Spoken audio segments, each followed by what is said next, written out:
بسم اللہ الرحمن الرحیم۔ السلام علیکم دوستو، ویڈیو دیکھنے سے پہلے ہمارے چینل نالج وائس کو سبسکرائب کر لیں اور بیل آئیکن کو بھی آن کر لیں تاکہ ہماری تمام ویڈیوز آپ کو بر وقت ملتی رہیں۔ سلطان محمود غزنوی کا دربار لگا ہوا تھا۔ دربار میں ہزاروں افراد شریک تھے، جن میں اولیاء، کتب اور ابدال بھی تھے۔ سلطان محمود نے سب کو مخاطب کر کے کہا، کوئی شخص مجھے حضرت خضر علیہ السلام کی زیارت کرا سکتا ہے؟ سب خاموش رہے۔ دربار میں بیٹھا ایک غریب دیہاتی کھڑا ہوا اور کہا، میں زیارت کرا سکتا ہوں۔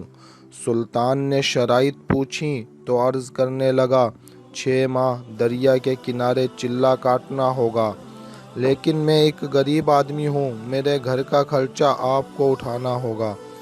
سلطان نے شرط منظور کر لی۔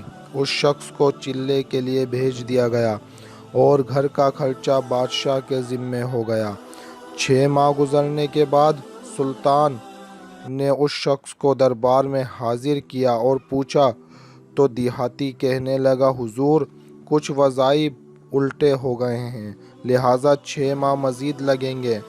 مزید 6 ماہ گزرنے کے بعد سلطان محمود کے دربار میں اس شخص کو دوبارہ پیش کیا گیا تو بادشاہ نے پوچھا، میرے کام کا کیا ہوا؟ یہ بات سن کے دیہاتی کہنے لگا، بادشاہ سلامت، کہاں میں گناہگار اور کہاں حضرت خضر علیہ السلام۔ میں نے آپ سے جھوٹ بولا، میرے گھر کا خرچہ پورا نہیں ہو رہا تھا، میرے بچے بھوک سے مر رہے تھے، اس لیے ایسا کرنے پر مجبور ہوا۔ سلطان محمود غزنوی نے اپنے ایک وزیر کو کھڑا کیا اور پوچھا، اس شخص کی سزا کیا ہے؟ وزیر نے کہا، اس شخص نے بادشاہ کے ساتھ جھوٹ بولا ہے، لہٰذا اس کا گلا کاٹ دیا جائے۔ دربار میں ایک نورانی چہرے والے بزرگ بھی تشریف فرما تھے۔ کہنے لگے، بادشاہ سلامت، اس وزیر نے بالکل ٹھیک کہا۔ بادشاہ نے دوسرے وزیر سے پوچھا، آپ بتاؤ۔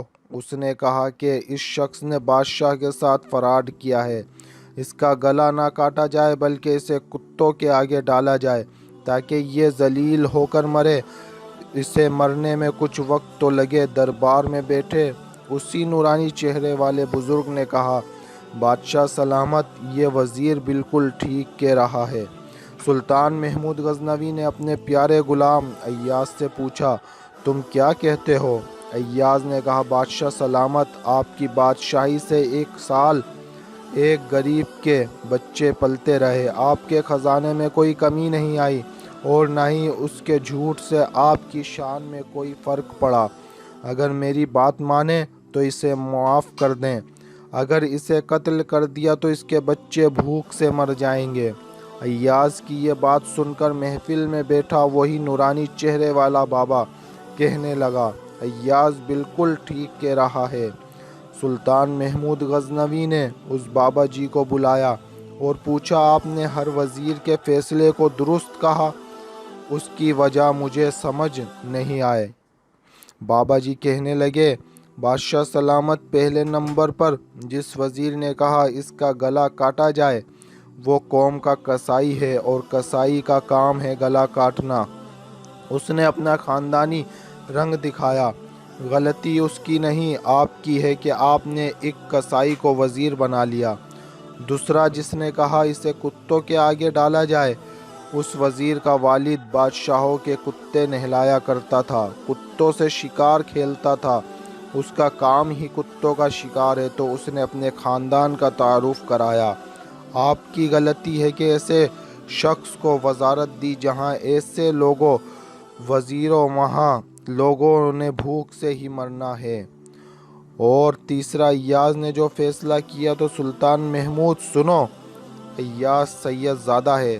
سید کی شان یہ ہے کہ سید اپنا سارا خاندان کربلا میں ذبح کر دیتا ہے مگر بدلہ لینے کا کبھی نہیں سوچتا۔